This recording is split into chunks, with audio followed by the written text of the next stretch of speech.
Well, the offense comes to life this weekend as the Tigers take 2 of 3 from the Diamondbacks in Arizona. Let's talk about it all today on Locked On Tigers.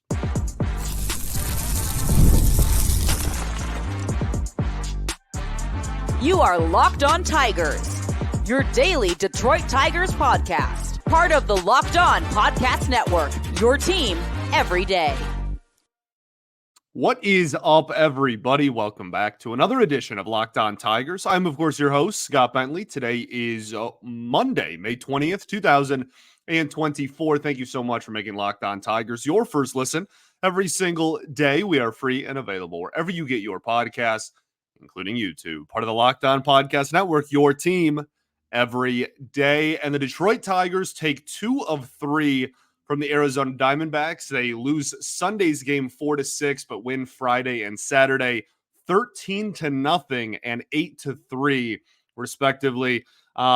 Really solid weekend, all in all. And we'll go through it here in a second. I'll kind of give my overall thoughts across the board here.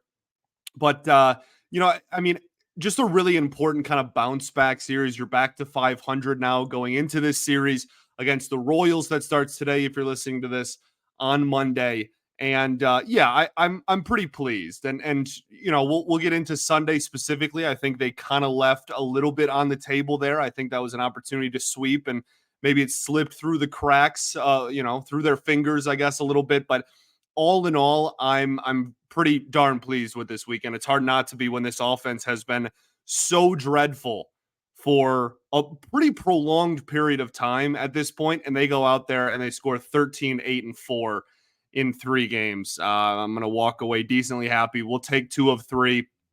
You all know my mindset at this point. I don't really go into too many series expecting a sweep. Now, once you win the first 2, you get greedy and you want the third. But overall, again, I'm pretty pleased with how this series turned out. So let's start with what went right for the Detroit Tigers. We're going to bury the lead a little bit. We'll talk about the offense a little bit later on. I actually want to start with the starting pitching. On Friday and Saturday, Matt Manning found himself on the things that didn't go great part of the show, unfortunately. But for things that went right this weekend, I mean, Tarik Skubal and Jack Flaherty were absolutely phenomenal, right? Tarik Skubal, 6 innings, 1 hit, no earned runs, no walks, 6 strikeouts. Tarik Skubal now has a 1.8 ERA and a 6-0 record. He is absolutely unbelievable. He gets swings and misses from all pitches versus both-handedness of batter. And that is such a rarity in today's game, and it is so unbelievably impressive. It is truly remarkable to watch Tarik Skubal take the mound. It's so fun. And he gives you a feeling while you watch that a lot of this fan base hasn't had, since Verlander or Scherzer and that era. So it's absolutely sensational every time he takes the bump at this point. Sub 2 ERA, and we're closing it on the end of May here pretty quickly. He has the elite fastball, which we all know, and that's been very well highlighted his entire professional career, right? It's one of the reasons that he's here is just because of his phenomenal fastball. But his changeup has legitimately turned into a top-end secondary pitch this season. Like early on in his career, there's a lot of talk of the slider, and he threw the slider more when he was younger and kind of working his way up through the minors. And now that changeup has turned into one of the better pitches really out there, just like period. One of the better pitches in the American League is that changeup. And the fact that it's not his best pitch, I think, is really a testament to how phenomenal he is. So I know, we talked a little bit about the trade. I don't even want to call them rumors because there aren't any rumors that the Tigers are willing to trade Skubal. That's not what it is. But the fan base is questioning of, does it make sense to move him? I don't think he's going anywhere, and there's a reason for that, and that is because he is genuinely one of the best talents in the game of baseball right now, and he plays for your baseball team. That's pretty darn cool, if you ask me. It's been a while since we've been able to say that. So fantastic outing by Tarik Skubal. Jack Flaherty, really solid as well. 6 innings, 5 hits, 2 earned runs, 2 walks, and 9 strikeouts. His strikeout numbers have been unbelievable. I don't know if people realize this. He has a 3.79 ERA now on the year, but his strikeout numbers, he is in the 94th percentile in strikeout rate. Almost top 5% in all of ball in strikeouts. 97th percentile in whiff rate. Top 3% in baseball in inducing swings and misses. Top 3% amongst all pitchers.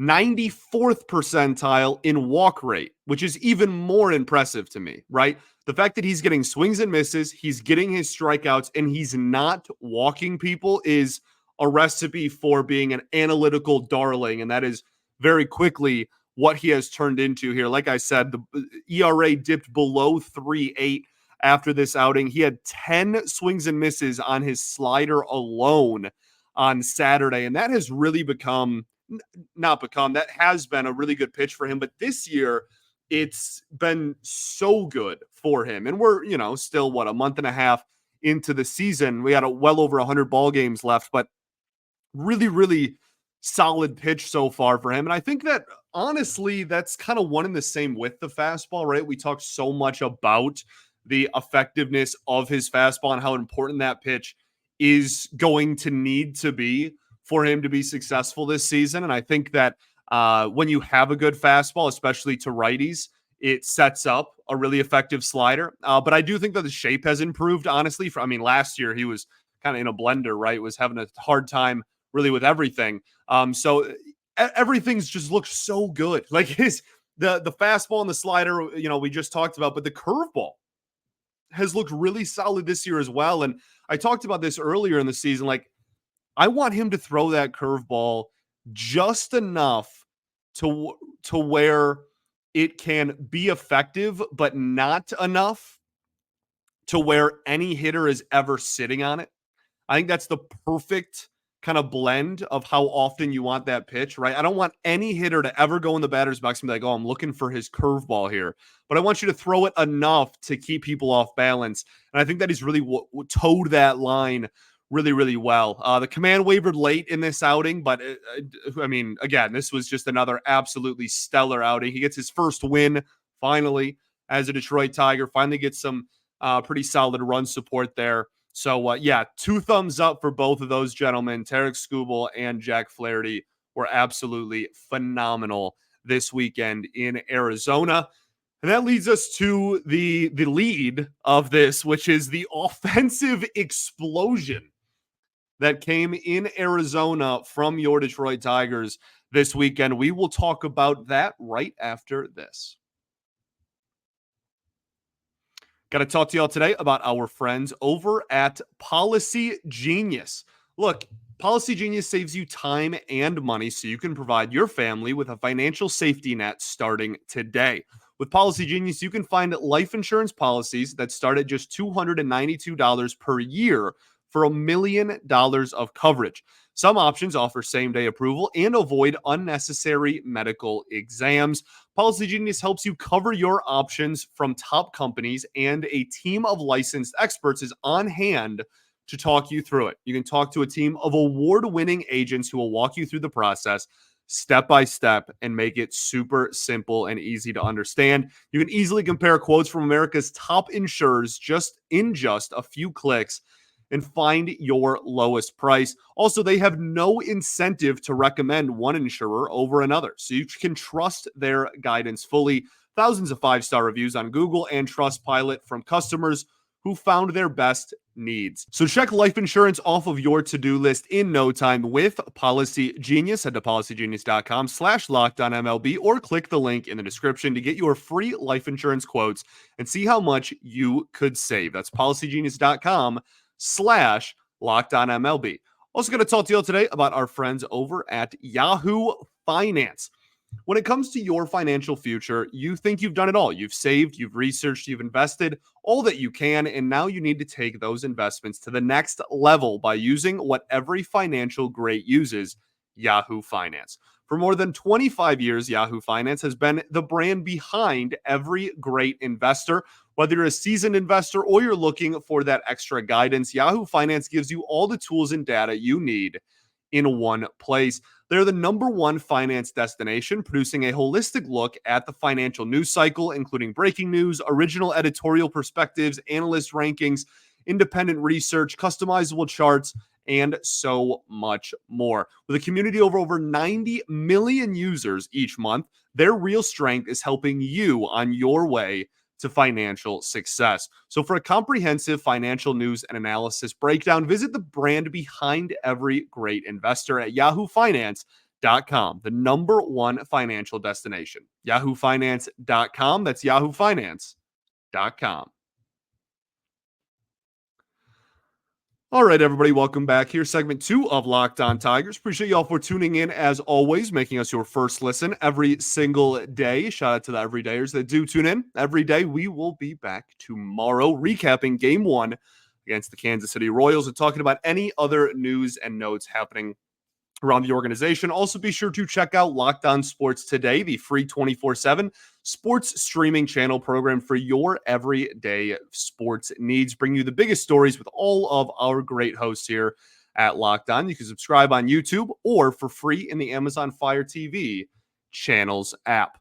Okay, so talking about this series win, the Tigers take 2 of 3 from the Diamondbacks in Arizona. And a big reason for that, probably the biggest reason, although, again, we did have phenomenal starting pitching in 2 of the 3 games. Probably the biggest reason for this was an absolute offensive explosion. They scored 21 runs in the first 2 games of the series and scored 25 in the series as a whole. Again, just really a fantastic series in the batter's box, which is something we have not been able to say very often. And, you know, it's funny. I've mentioned this a lot. And over the last, however long I've been doing this now, three and a half years. And there are some moments when there is no analysis because everything goes so right. There's also the flip side of that. There's no analysis when everything goes so wrong, because you look and you go, okay, well, they're not going to get perfect gamed every single game the rest of the season. On the flip side, they're not going to score 13 runs every game the rest of the season, right? So we'll take it for what it is. We'll take it for we'll take 2 wins gladly. Not going to complain about scoring runs. We're looking for consistency though going forward now, right? You're hoping that explosion of runs, especially in those first 2 games, but really across this whole series, can really kind of build your offense some momentum and really get the bats woken up going forward. Because what you don't want is to look, next weekend or next Monday, we're back here and we go, okay, well, Arizona was fun, but it was clearly an outlier. Don't make it an outlier. That's my biggest thing. But obviously a fantastic weekend. You can really point to just about everybody and just go, oh, like they did really well. Yeah, you're probably right for like most people, but there's a few people that were even above everybody else. Javy had a phenomenal weekend at the plate. 4-hit game and a 3-hit game, and then an RBI single on Sunday. His OPS rose about 100 points in a 3-game series. And that is not only a testament to how well he did this weekend in the batter's box, a lot of doubles as well. They weren't just all like seeing eye singles. I mean, he was driving the ball, right?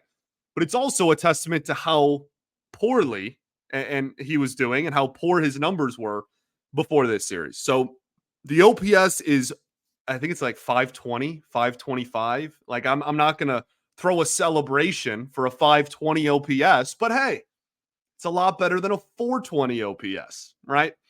So we'll take it. To get in the good graces of a majority of the fan base, he needs to do this a lot more. And he's not going to go, I think he went 8 for 11 in the first 2 games or something like that. He's obviously not going to maintain that pace, but just need to see it a little bit more consistently. Goodness. And that's, again, something I just reiterated about the offense as a whole. But Javy, really, really, really solid weekend in the batter's box. Winsale Perez, a really solid weekend, had a huge hit in Saturday's game to kind of help break the game open, take the lead back. His approach is just so fun to watch because it's so simple yet effective. This dude draws his walks. He doesn't chase very often, right? He will work counts, but also he is looking to attack. And I think that is so just impressive for a guy that has not been in the major leagues very long and was in AAA to start off the season and was really not on anybody's radar, myself included, to be a fast riser to find himself at the major league level this early in the season. But he's got an OPS over 900 so far, and he's batting in the middle of the lineup a lot of nights. I mean, he's been really, really, really good. And again, for me, it just continuously, goodness, I can't speak. It consistently goes back to his approach in the batter's box. It's that really fine line of being aggressively patient, right? That is what so many people want their approach to be. And he's not going to have a 900 OPS the rest of the way, but if the approach can be consistent, he can be a solid player at this level, I think. And he's really proving that every single game. So he has very quickly become kind of a fan favorite. A lot of people are it's just really cool to see. He deserves it. And I think he should have got called up last year. And I'm glad that he is, getting some credit and some publicity this time around. So we talked about the approach. I also it's not just in the batter's box, and he's not exactly a huge plus defender out there in the outfield. He had a pretty rough play actually on Sunday in right field, but on the base paths, he is valuable as well. There was one inning specifically on Sunday where he had a single to left, then advanced to second on a ball that was not a guaranteed advance to second on a fly ball, right? It was deep-ish. It was on in the left field, kind of toward the foul pole a little bit, but probably 20, 30 feet in.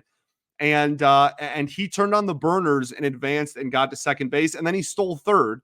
And then Javy hit a soft single to left field, and it scored a run. He single-handedly, well, Javy with the single, but almost single-handedly manufactured that run by himself.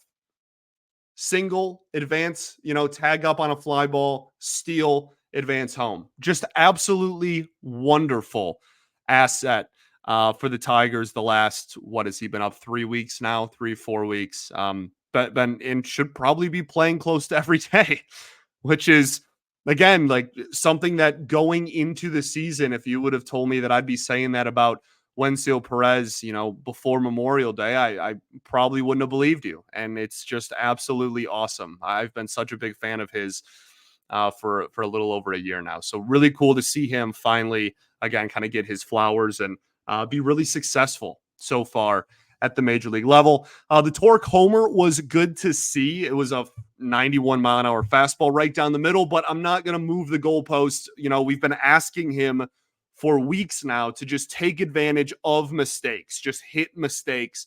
And whether it was, a cookie down the middle, right, a meatball down the middle, or not, he did that. He got thrown a mistake and took advantage of it and absolutely crushed the baseball back in Arizona, where he obviously was such a good player in college. So, I mean, that's really, those are the individuals that I kind of want to touch on. But again, everybody did well.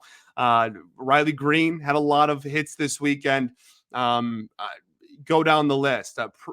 You don't score 25 runs in 3 games without doing something right at the plate. So pretty much everybody ate at some point this weekend, which was good to see because we haven't said that too often this season.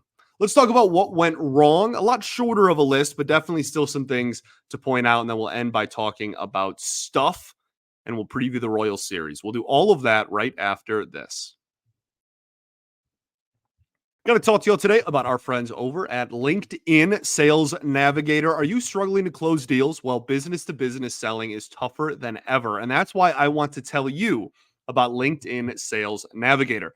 LinkedIn Sales Navigator is a sales intelligence platform that helps professionals effectively prospect and engage high-value customers, drive higher revenue, and increase sales performance altogether. Sales Navigator helps you target the right buyers, surface key signals such as job changes or which accounts you should prioritize, and shows you hidden allies so you can find those buyers that are most likely to convert. Fueled by LinkedIn's 1 billion member platform, Sales Navigator gives you the most up to date first party data, enabling you to unlock conversations with the people that matter. Right now, you can try LinkedIn Sales Navigator and get a 60-day free trial at linkedin.com/locked on. That's linkedin.com/locked on for a 60-day free trial. Let LinkedIn Sales Navigator help you sell like a superstar today. Just go to linkedin.com/locked on to get started. All right, everybody, welcome back here. Third and final segment of Locked On Tigers. Appreciate y'all for tuning in as always. So, talking about what went wrong this weekend, I don't know if it really was that it went terribly wrong, but like Zach Gallen looked really good. You got to him late there, which was nice to see. But I mean, as a whole, I thought that he looked really good and was missing a lot of bats. And the tie, obviously, you got shut out through the first 6 innings, then kind of piled it on and had that big 6-run 7th inning in that ball game. So not going to complain about offense, but it wasn't exactly spread out over the course of the game. But again, that's really me picking hairs. Let's get into some of the bigger things that I thought went wrong. Matt Manning finds himself on this list. 5 innings, 10 hits, 4 earned runs, 3 walks, 1 strikeout. The final line is not, the most egregious thing you've ever seen. This wasn't some horrific performance, right? 4 runs in 5 innings isn't like detrimental or catastrophic, I guess I should say. But he now has a 4.88 ERA on the season. And like, this is why he was sent down at the start of the year, right? This is why he continues to be one of the most frustrating pitchers I've maybe ever seen. I'm not trying to be too dramatic here, but genuinely, he's just so odd on the mound. Like that sweeper he was throwing, it kind of looks like a cutter more than anything else to me. But 88-mile-an-hour sweeper. Okay, I viewed it more as a cutter, but regardless, it was hit all over the yard, especially the first time through the lineup on Sunday. The fastball continues to be so weird. It gets flyouts, and that's about it. But it gets flyouts really consistently. Like, it's a very valuable pitch. It has been for the last 3 years, a really valuable pitch. But it's consistent fly balls. It doesn't get swings and misses. It doesn't stay on the ground. But yet it gets outs. He was a 2-pitch pitcher in this outing. It didn't work very well. And that's so different from what we saw in spring training. And spring training I was trying to preach as loud as I could in spring that you have to take everything that happens in spring with a big grain of salt. This is why, right? This is why Nick Maton led the Tigers or had 1,000 OPS or whatever last spring or 2 springs ago now. And Matt Manning was throwing this splitter changeup thing that looked pretty solid in spring training. Doesn't throw it, at least in the majors. Again, I haven't watched his Toledo starts. I'll have to ask Raj and Chris over at Tigers Minor League Report if he's throwing it more down there. But it's so wild to me. It's just like hot and cold, yes and no. Like, that's just how I feel about Matt Manning. One start, I'm like, oh, I see it. Like, I see the vision. I totally get it. And then you have starts like this where you're like, this is, I understand why your ERA is pushing 5. So he continues to be frustrating. We'll see what kind of adjustments he makes. Kenta Maeda did make a rehab start. The Tigers said he did everything they asked him to do in said rehab start. I would imagine that Manning will get sent back down when Maeda is eligible to return from the IL, which I believe is this Thursday. So we'll keep an eye on that. Just in general, the last few innings on Sunday, that's kind of where the ball game got away from you. I didn't think the offense was terrible on Sunday. But in that game, you had 2 on. It was 2nd and 3rd as well after Riley Green's stolen base where he did the backstroke. You had 2 on, 1 out with Matt Vierling and Gio Urshela up, and they both struck out. The Vierling strikeout especially was brutal, but back-to-back strikeouts in that situation is just so awful. Like that is, and I know Vierling did have a hit with a runner in scoring position on Sunday, but he continues to be like that is why, the lineup came out and I saw him hitting what did he hit cleanup? Like, oh my goodness, man. Not not for me. I'm good on that. I don't need to see that really ever again. Yeah, look, I'm not trying to just, beat up on the two of them specifically. This team has had a wrist problem all year. Now this weekend, it was a lot better, obviously. But that was another key moment, right? That was a really, really, really huge moment where if either of them hit the ball to the outfield, or even if it's a fly out for Vierling, you're probably scoring one, and if either of them get a hit, you're probably scoring two and tying the game back up. So that was really, really tough to go down back-to-back strikeouts there, and that situation is really brutal. Then you have Javy going home on a ground ball on Sunday. Um, I don't mind the decision. I want to make that clear. It clearly didn't work, but in hindsight, you'd rather just get the out at first base, and that prevents the second run from scoring if you do that, because then the next batter was just a ground out to first, and that's out number 3. All that's fine and dandy, and that's fair. But in the moment, right, we don't have hindsight. And in the moment, I really didn't mind the decision to go home. It wasn't a perfect throw. It was a bounce, right? You'd like that to be a little bit more accurate, I guess. But also, Jake Rogers has to catch that. You have to glove that, man. Like, that was one bounce, and it was literally right to his glove.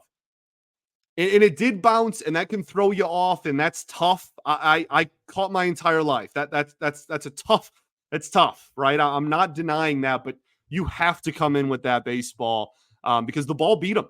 He should have tagged him, and they should have gotten out there. There's, the decision you can question all you want. The ball beat him and hit the catcher's glove while he was going to make the tag, and he just couldn't glove it. My point is just in general, no matter who's at fault, quote unquote, if you make that play, you're getting out of that inning probably tied. So that's obviously a big one. And then the Kerry Carpenter inside the park home run, that was not. I don't mind the send at all. I know Joey Cord has gotten a lot of heat from the fan base this year, some from me. I don't mind the send here. That's a matter of inches, right? That I'm totally fine with the send in that situation. And you had to have a pretty well executed deep relay to get him. There was a bobble. They barely get him. Very close play. The blocking the plate argument, I think we just need a little bit more consistency. I don't like rules that are subjective, umpire to umpire or ref to ref, if you want to go to other sports. I want to clearly define what is a lane. I think that's probably the right call there, to be honest, which I might not go over well with the Tigers faithful out there, but I think that probably that is the right call. He probably did have enough of a lane on the inside, but that being said, we've seen a lot less called this year, and that's my point. I don't like inconsistent subjective rules, and that's what kind of this feels like early on in the new, trying to enforce blocking the bag and blocking the plate era of MLB that we're in now this year. So his foot was literally on the plate, right? And again, I still think it was the right call, but like his foot was literally on the plate. I think you got to be a little bit more clear about what a lane truly is. And then, very close, obviously, on the tag, but I do think he got him in the back a little bit. Let's talk stuff. Jack Flaherty talking trash was kind of fun to see. I don't mind that. I don't mind that at all. That's dog behavior to me. I absolutely love it. As I said earlier, I do want to mention like offensive consistency is what we're looking for, right? I'm not going to get like too high with the highs here because I know for an objective fact we are not scoring 13 runs. We're not scoring 8 runs. If you want to just look at Saturday, the rest of the season. So we need this to turn into consistent offense, not just, we explode for 2 games and the next 2 weeks we suck. And that's just how we play all season. That would be really frustrating. So want that to not be the case. The Diamondbacks bullpen also kind of has stunk. I wanted to point that out too. Has not been great. Seawald coming back is going to be big for them, but hasn't been too awesome. And you are back to 500 now. May 19th, May 20th, before the game, if you're listening to this. Good series. Important series. I think that that you're trying to change the tides in the momentum of what the last 2 weeks, you lost 7 of 9 there at one point. I think that's really important to not only win, but win and actually prove not only to the fan base and the organization or whatever, but to yourselves as players that you can put up crooked numbers and you can score runs. I think that that's hopefully a sign of things to come, but we'll see what happens. I'm certainly not confident enough to say that this team is just like back, right? I need to see a lot more before I'm in that department. And now you have a really big series ahead of you. Tigers go to Kansas City and will play a 3-game set against the Kansas City Royals. Reese Olson, 0-4 with a 2.09 ERA versus Michael Wacha, 4.71 ERA and is 3-4 on the season in game 1. That's tonight's game. Then Casey Mize, 1-2 with a 3.5 ERA against Alec Marsh, 3-1 with a 2.43 ERA. Interesting pitcher. He's got really good numbers, but he's a guy who's like his underlying stats say his ERA should be like 2 points higher, right? So it'll be interesting to see. He doesn't have great, underlying metrics and what in the peripherals, but has had a really, at the end of the day, if you're getting outs, you're doing your job. So it'll be interesting to see the Tigers against a pitcher like that. And then the big one on Wednesday, day game, Tarik Skubal versus Cole Ragans is going to be absolutely must-watch TV. And the fact that the Tigers have a good enough pitcher to make like national headlines in a pitching duel is just so awesome. Because again, it's been so long since we've kind of been in that category. So the Royals are also on a 3-game heater and are 10 games over 500 now. This is a very, very, very big series. You cannot let the Royals just take your lunch and just completely erase this big series against Arizona you're coming off of. You can't. You got to put up a fight, maybe punch him in the mouth. If you can just win one of the first 2 games, I don't care who the other pitcher is. I really don't. That's the kind of confidence I have in Tarik Skubal at this point. Put Garrett Cole out there, put anybody out there. I'm taking our guy, right? So I know Cole's hurt, but for the sake of argument, right? I think my point is I don't care that it's Cole Ragans, and like this Tigers offense hasn't been good, and like that isn't really not a recipe for success for us necessarily. But Tarik Skubal has been absolutely nails. So if you can just win one of the first 2, maybe give Reese Olson some run support for the first time in his young life, that'd be cool. If you can just win one of the first 2, you can set yourself up for a series win on Wednesday. That's what we're going to hope for. All right. Thanks for making Locked On Tigers your first listen every single day. Shout out to the everydayers that do tune in every day. We will be back tomorrow talking about game 1 against the Kansas City Royals and anything else that happens within the organization. All right. I appreciate you all greatly. Thanks for tuning in, and we will be back then. All right. Peace and love. Going to therapy's dope. I'll catch y'all tomorrow, baby. Go Tigers.